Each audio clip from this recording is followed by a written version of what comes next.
বন্ধুরা, সবাই কেমন আছো? আশা করি সকলে ভীষণ ভালো আছো। কিন্তু এমনিতে দেখতেই পাচ্ছ আজকে ভীষণ বৃষ্টি হচ্ছে। তো এমনিতে মনটা সকাল থেকে ভালো ছিল না, কিন্তু তারপর সারাদিনটা কাটার পরে সত্যিই আজ ভীষণ ভালো লেগেছে। তো সেটাই তোমাদের সাথে শেয়ার করব যে কেন এত ভালো লেগেছে বৃষ্টি ভেজা এই ওয়েদারেতেও, সেই সব কিছুই তোমাদের সাথে শেয়ার করব। তার জন্য তোমরা পুরো ভিডিওটা দেখতে থাকো, দেখলেই তোমরা বুঝতে পারবে যে কেন এতটা ভালো লেগেছে। তো আজকে অনেক জলদি জলদি উঠে পড়েছি, বৃষ্টির জন্য অনেকটা বটে, কিন্তু হাজব্যান্ডের কলেজ ছিল, তাহলে সকালে একবার রান্না করেছি, ওর জন্য হালকা করেছি, ভাত করেছি আর ওই একটা সবজি করেছিলাম আর একটু ডাল করে দিয়েছি। ডালটা ওর জন্যই শুধু করেছিলাম, তো কারণ আরেকবার রান্না করতে হবে। আজকে আমাদের শুদ্ধিকরণ আছে, যেহেতু আমাদের যে অছুত হয়েছিল, মানে কাকিমা মারা গিয়েছিলেন, তাহলে আজ শুদ্ধিকরণ, তাহলে স্নান করে পরে বাকি সব রান্না হবে। তাহলে চিকু পাপা না খেয়ে কী করে যাবে, তার জন্য ওর জন্য হালকা করে কিছু বানিয়ে দিলাম। তো এরপর চলে এসেছি আমি বাড়ির সমস্ত কাজ করতে, ভাবলাম কাজগুলো গুছিয়ে নিই। আর একটা কী বলো না, আজকে একদম কাজ করার ইচ্ছে ছিল না, কারণ বৃষ্টিতে এইরকম বাইরে যদি বৃষ্টি হয় মনে হয় সারাদিন শুয়ে বসে কাটিয়ে দিই, কিন্তু সেটা তো করলে চলবে না কারো সংসারে। তো কিছু করার নেই, চলে এসেছি সমস্ত কাজ গোছানোর জন্য। তো রাত্রেতে তোমার যে সব কিছু কাজ হয়নি, যেমন বাসন ধোয়া, গ্যাস মোছা, তো সেই সকল কিছুই করতে চলে এসেছি। তো গ্যাসটাও তার জন্য ভালো করে মুছে নিলাম। কালকে ওই আটা টাটা যেগুলো পড়ে, ভীষণ আটার গুঁড়োগুলো, সেগুলো ওই ভরে যায় চারিদিকে, আর ব্ল্যাক কালারের এটা আছে কাঁচটা, ওপরে গ্লাসটা, তো বেশিই দেখা যায়। তো আগে ওইগুলো পরিষ্কার করে নিলাম, এরপর বলি বাসনগুলো ধুয়ে নিচ্ছি, তারপর ছেলেকে ওঠাবো। মানে ছেলে অন্যখানে আরও গিয়ে শুয়ে পড়েছে, তো উঠিয়ে দেবো। ব্রাশ হয়ে গিয়েছে, চা বিস্কিট সব খেয়ে নিয়েছে, তারপর আবার শুয়ে আছে। মানে ওরও আজকে আলিস্যতা কাটছে না, চারিদিকে বৃষ্টি হচ্ছে, তো বৃষ্টি একদম বন্ধ হওয়ার নাম নিচ্ছে না। হাজব্যান্ড অনেক কষ্টে বেরিয়েছে, মানে ভীষণ কষ্টেতে কলেজ বেরোলো। রেনকোট বের করে দিলাম, রেনকোট পরে পরে গিয়েছে। কিছু তো করার নেই, কী করব। তো আজকে আমার এখনও পর্যন্ত দুধ এসে পৌঁছায়নি, তো কালকেরই যে দুধটা আছে ওটাই ভাবছি গরম করে নেব। জানি না আসবে কি না, তো দেখি কি হয় সেটা। তো আর ছেলে বলেছে যে পরোটা খাবে, ওর জন্য পরোটার মানে আটাটা মেখে রেখেছি, গরম গরম গরম করে দেবো ওর জন্য। আর এই দেখো ছেলে এখানে আমাকে বলছে বৃষ্টি পড়ছে, স্কুল যাওয়ার কী করব। তো আমি যখন ওকে বলেছি যে তোমায় আজকে স্কুল যেতে হবে না, তো ভীষণ খুশি, মানে কি বলবো, মানে দেখতেই পেলে ভীষণ খুশি। আর এখানে দেখো ওই ক্যামেরা নিয়ে চলে এসছে, পিছন পিছন ভিডিও করছে। আমি বললাম তোমায় করতে হবে না, ও তো খুশিতে মানে একদম হয়ে যাচ্ছে, তার জন্য ওই ভিডিওটা করেছে এই জায়গাটার। তো আমি এটা বাদ দিইনি, আর শেষের একটা জায়গা আছে যেটা ওরই রেকর্ড করা। তো কি করব বলো, ছেলে ভালোবেসে করেছে আর বলেছে মা তুমি এটা কাট করবে না, রাখবে, তো রাখতে তো হবেই। তো দেখো এখানে যে আমার বাড়িতে যে বিভিন্ন প্ল্যান্টগুলো রয়েছে, অনেকগুলো মানি প্ল্যান্টের আছে আলাদা আলাদা টাইপের, তো সেইগুলো একটু পরিষ্কার করে জল দিয়ে দিচ্ছি, ফ্রেশ জল। তো এই যে এটা ওটাও আমার বানানো। আর এই দেখো এখানে একটা সাইকেল রয়েছে, এটাও আমি বানিয়েছি, ওই নিউজ পেপারে স্টিক করে করে বানিয়েছি। দেখো তো তোমরা কত সুন্দর হয়েছে। তো এটাও মানি প্ল্যান্ট লাগিয়ে রেখেছি, আর এটা আমার বেডরুমেতে থাকে, তোমরা অবশ্যই দেখেছো, আর দেখতে ভীষণ সুন্দর লাগে। আর এই যে ডলটা দেখছো মাথায় ওই ঘাসের ডালি আছে, ওটাও আমারই বানানো, একদিন ক্লোজভাবে দেখিয়ে দেব।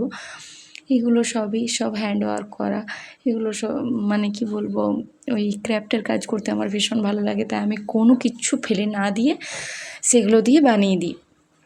তো এখানে দেখো ছেলেকে ওদিকে খেতে দিয়ে দিয়েছি, আর ভাবলাম কি সোফাটা ভীষণ নোংরা হচ্ছে। তো সোফাটা কি বলো তো, একটা কাভার একবার নিয়েছিলাম এরকম টাইপেরই, কিন্তু ওটা ছিঁড়ে গিয়েছে, বেশি দিন থাকে না। তো এই মুহূর্তে টাকা পয়সারও একটু সমস্যা রয়েছে ফুল কাভার করানোর জন্য। তো তার জন্য আমি কি করেছি, এই দুটো, একটা হচ্ছে এই নিচেরটা রেড কালারটা আমার শাড়ির পিস, ওটা ছিল, ওটা আমি সুন্দর করে ওখানে পেতে দিই, দেখতেও সুন্দর লাগে। আর উপরেরটা হচ্ছে আমার একটা স্টোল, তো দেখতে ভীষণ সুন্দর লাগে কম্বিনেশনটা। আর এরপর তোমার যে পিলোগুলো দেখাচ্ছি, এই পিলোগুলো আমারই বানানো, মানে এগুলো কোনো আলাদাভাবে কেনা নয়, এগুলো আমিই বানিয়েছি।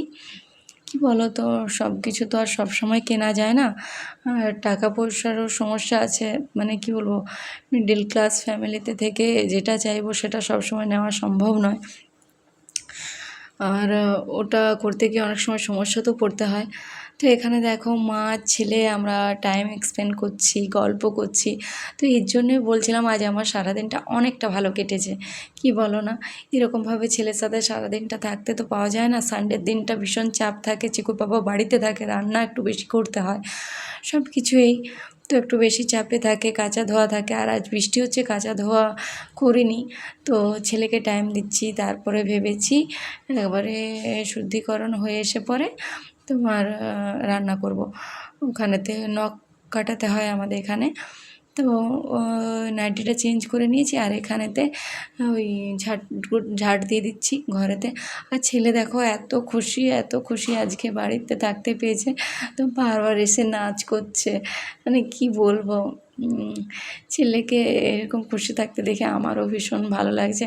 আর সত্যি বলতে আজ সারাদিনটা ওর সাথে কাটিয়ে আমার এত ভালো লেগেছে, কি বলবো। কিন্তু কি করব বলো, ছেলেকে লেখাপড়া শেখানোর জন্য তো স্কুল পাঠাতে হবে, হ্যাঁ, তো কিছু তো করার নেই, সেক্ষেত্রে ওর তো ক্ষতি করতে পারবো না। তো তোমাদের সাথে কথা বলতে বলতে মাঝে আমার অনেকগুলোই কাজ করা হয়ে গিয়েছে, সব ক্যামেরা বন্দি করা তো যায় না। সকালের যে খাওয়ার থালাগুলো ছিল ওগুলো ধোয়া হয়ে গিয়েছে, চিকুর পাপা যেগুলো খেয়ে গিয়েছে ওগুলো ধুয়েছি, তো জল ভরেছি অনেকগুলো বোতল, এই মা বাবাকে খেতে দিয়েছি। তারপরে আজকে আমিই জল নিয়ে এসেছি রান্নার জলটা, কারণ বাবার একটু অসুবিধে ছিল, মানে এই ভীষণ, মানে কি বলবো, ভীষণ বাজে ওয়েদার, তো সাইকেল চালিয়ে নিয়ে যেতে অসুবিধে হচ্ছে, তো জলটা আজকে আমিই নিয়ে এসেছি। আর এখানে দেখো ছেলে এসে জিজ্ঞেস করছে, মা তুমি আমাকে এখন স্নান করাবে? আমি বলেছি যে না, দেরিতে করাবো। শুনে ভীষণ খুশি, রেগুলার জলদি জলদি স্নান করতে হয় ওকে, আজ করতে হবে না, তো কেন না খুশি হবে না বলো। তো বাড়িতে থাকতে পেয়েছে, এমনিতে তো সানডের দিন বা ছুটির দিনগুলো ছাড়া থাকতে পায় না, তো ও তো ভীষণ খুশি।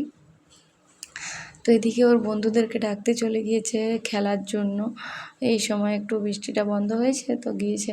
তো দেখতে পাচ্ছ আমি মানে ধুলোটা ভালো করে বের করতেও পারছি না, পুরোটা ভেজা আছে বাইরেটা, তো সামনেটাতে বের করে হাতে করে তুলে নিয়ে গিয়ে ফেলে দেবো, কিছু তো করার নেই বলো। এমনিতে যদি ওই জলটার দিকে দিয়ে দিই তাহলে ওটা বসে যাবে পুরোপুরি, মানে দেখতেও বাজে লাগবে, আর কিছু করারও নেই। তো চারিদিক ভালো করে ঝাড় দিয়েছি আজকে অনেক সুন্দর করে। আর এখানে আমি বাড়িটা আজকে পোছাও লাগিয়েছি, তখন মানে ওটা ভিডিও করা হয়নি, কারণ ছেলেকে ফোনটা দিয়েছিলাম, মানে ছেলে ফোনটা নিয়েছিল কিছুক্ষণের জন্যে, কি বলো তো, ওরও তো একটু দেখতে ইচ্ছে করে, তো ওকেই ফোনটা দিয়েছিলাম। তো সব কিছু করতে করতে আজকে আরও একটা জায়গাতে ভীষণ খুশি, শুদ্ধিকরণ হওয়ার পরে হালকাভাবে আজকে মানে কি বলবো, গোপাল সোনাকেও আমি মানে স্নান করাতে পারিনি আজ, স্নান ওর গা ছোঁয়া চলবে না পুরোপুরি শুদ্ধ না হওয়া পর্যন্ত। তো আজকে আমি মানে খাবার দিয়েছি, ধূপ দিয়েছি, অল্প দুটো ফুল ফুটেছিল গাছে, বাকি সব ঝরে গিয়েছে বৃষ্টির কারণে, নিয়ে এসে দিয়েছি। তো যতটুকু করতে পেরেছি মন থেকে ভীষণ খুশি হয়েছি, কারণ কি বলো তো, মানে এই কয়েকটা দিন ঠাকুরকে একদম কিচ্ছু করতে পারিনি, তো তার জন্যই যতটা আজ করতে পেরেছি সেটাতে আমি অনেক খুশি। আর আমার বেশি কিছুর প্রয়োজন হয় না, আমি অল্পেতেই খুশি। তো এখানে দেখো ডাইনিংয়েতে আমি ডাইনিংটাও পুছে নিয়েছি, সবার খাওয়ার পরে পোছা হয়নি তো পুছে নিলাম। আর তোমাদেরকে চলো ডাইনিংয়ের জিনিসগুলো আর একটু ভালো করে দেখিয়ে দিই। এইরকম একটা তোমরা দেখেছো আমার রান্নাঘরে রয়েছে, আর এগুলো সব আমার হাতের কাজ। এই যে হাঁসটা রয়েছে ওটাও প্ল্যান্টার, ওটাও আমি বানিয়েছি, এই ডলগুলো বানিয়েছি। তো তোমরা কিন্তু অবশ্যই কমেন্ট করে জানাবে যে আমার করা হাতের কাজগুলো তোমাদেরকে কেমন লেগেছে। আর এই দেখো নিজেরা মানে হাতে করে সাজিয়েছি সোফাটাকে। তো মোটামুটি ভালোই লাগছে বলো, কারণ ওর থেকে বেশি আমার পক্ষে করা তো সম্ভব নয়। আমার হাতের কাছে যতটুকু যা থাকে সেগুলো দিয়েই আমি মানে করার চেষ্টা করি সুন্দর করে। তো এখানে আমি স্নান করে রেডি হয়ে গিয়েছি, এবারে ঠাকুরকে হালকা করে পুজোটা করে নেব। তো ছেলে একটু রেকর্ড করে দিয়েছিল কম করে, তো সেটাই তোমাদের সাথে শেয়ার করছি, তোমরা দেখো। তো এর আগে আমি আমার গোপাল সোনাকে এমনিতে দেখিয়েছি, তো তার জন্য দেখিয়ে দিলাম। আর এখানে চলো আমার একটা প্রোডাক্ট তোমাদেরকে দেখিয়ে দিই। এটা হলো আমার লোটাসের প্রোডাক্ট, মানে যেটা আমি এখন ইউজ করলাম স্নান করে পরে অ্যাজ এ ডে ক্রিম হিসেবে। এটা আমি ডে ক্রিম হিসেবে ইউজ করি। তো দেখো, এটা ডে জেল ক্রিম লোটাসের, খুব সুন্দর হোয়াইট গ্লো। তো তোমরাও ইউজ করতে পারো, ভীষণ লাইট ক্রিমটা।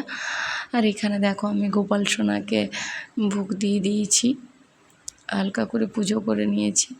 এখানে কী বলো তো, ছেলে রেকর্ড করছিল, তো বলেছে মা আমি যেমন পেরেছি ওটাই রাখবে, তুমি ডিলিট করবে না। বলেছি ঠিক আছে, তাই রাখবো।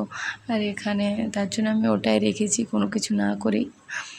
কী বলো তো, ছেলে যেটাতে খুশি হবে মা বাবা সেটা করতে অবশ্যই ইচ্ছে করে, তাই না? তো এরপর চলে এসেছি রান্নার জন্য, রান্না করতে দেরি হয়ে গিয়েছিলো ভীষণ আজকেও। তো ভাবলাম যে রান্নাটা করে নিই। আর এই যে সব সবজি নিয়ে বসে পড়েছি কাটবো বলে। দেখো, এই সবজিগুলো আমি কালকে নিয়ে এসেছিলাম, তোমরা হয়তো দেখেছো। তো এখানেতে শাক রয়েছে, আমাদের গ্রামের দিকে তো একটু শাক বেশি ব্যবহার করা হয়, মানে খাওয়া হয়। তো মানে কী বলো, এখানে বিভিন্ন রকমের শাক পাওয়া যায়। তো আমি তো গ্রামেতে থাকি, গ্রামের বউ, তো আমরা যা শাক পাই সেগুলোই মিশিয়ে রান্না করি। তো এদিকে তো এগুলো আমি কিনে নিয়ে এসেছিলাম। দেখতেই পাচ্ছ ওটা শুশনি শাক, আমার ভীষণ পছন্দ, খেতেও বেশ টেস্টি হয়। তো ভেবে রেখেছি যে আজকে শুশনি শাক, ঝিঙে, আলু এই সব মিশিয়ে রান্না করব। তো তার জন্য সব কিছু নিয়ে বসে পড়েছি। আর এদিকে দেখো আমি বটিতে করে কাটছি। কী বলো তো, যে তোমার ছুরি দিয়ে কাটা তো খুব একটা অভ্যেস নেই আমাদের, তো আমি সাধারণত বটিই ব্যবহার করি। এটা বলতে আমার একদমই লজ্জে নেই, কোনো লজ্জাই নেই, কারণ কেন বলছি, আমরা গ্রামে থাকি, বটিটা ইউজ করে আমাদের স্বাভাবিক, তাই না? তো তোমরা কে কী ইউজ করো সেটা তার নিজের ব্যাপার, বা সে সেটা দিয়ে কাটতে পারে, আমি পারি না। তো এখানে আমি রান্নাটা বসিয়ে দিয়েছি। আর এদিকে আমি ভিন্ডিটা কেটেছি, তো ভিন্ডিটা আমি আজকে টক করব, ওই যেটা আমড় দিয়ে টক হয়, ওই সর্ষে পোস্ত ওটা দিয়ে টক করছি। এটা খেতে টেস্টি হয়, আর কি বলবো, তাও আলাদা করে চাটনি করতে হয় না, কারণ প্রথমে ভেবেছিলাম চাটনি করব, দিয়ে দেখলাম দেরি হয়ে গিয়েছে, তাহলে এটাই করে নিলাম। তার সাথে ডাল করেছিলাম, আর করেছিলাম তোমার ওই পাঁপড় ভেজেছিলাম। তো এরপর খেতে বসবো, তার আগে ভাবলাম কি, কাল থেকে যে কাপড় জামাগুলো দেওয়া রয়েছে সেগুলো আগে একটু মানে ঠিক করে গুছিয়ে দিয়ে দিই ওখানে। কি বলো তো, দেখতেই পাচ্ছ বাইরে ভীষণ বৃষ্টি হচ্ছে, তো কাপড় জামাগুলো একদম শুকোচ্ছে না, গন্ধ হয়ে গিয়েছে। তো যেগুলো হালকা হালকা ভেজা ভেজা রয়েছে সেগুলো ভাবলাম কি সিঁড়ির উপরটাতে ফাঁকা জায়গাটাতে দিয়ে দিই একটু ঠিক করে, তাহলে মানে কি বলো, গন্ধটাও তো হবে না, হাওয়াতে অনেকটা শুকিয়ে যাবে। তো এর জন্যই দিতে চলে এসেছি ওপরে। তো ছেলেকে সাথে নিয়ে এরপর খেতে বসবো। ছেলেও বসে আছে আমার সাথে, একসাথে খাবে বলে। তো ভাবলাম যে এগুলো আগে দিয়ে আসি, তারপরে গিয়ে খাবো। তো খাবার বেড়ে দিয়ে এসছি, আর মা বাবাকেও দিয়ে দিয়েছি। তো মা এই যে এসছেন কী নিতে আবার। এবার চলো তাহলে খেয়ে নিই। ভিডিওটা অনেক লং হয়ে যাচ্ছে, আর এর থেকে বেশি বড় করব না। তো এটা আমার ছেলের রেকর্ড করা, ছেলে স্ট্যান্ডে ওখানে লাগিয়েছিল, যেটা নিয়েছি ওটাতে আমি করতে পারছি না ঠিক করে, তো ওই করেছে। তো সব কিছু দেখে তোমরা অবশ্যই জানাবে কেমন হয়েছে। বাই।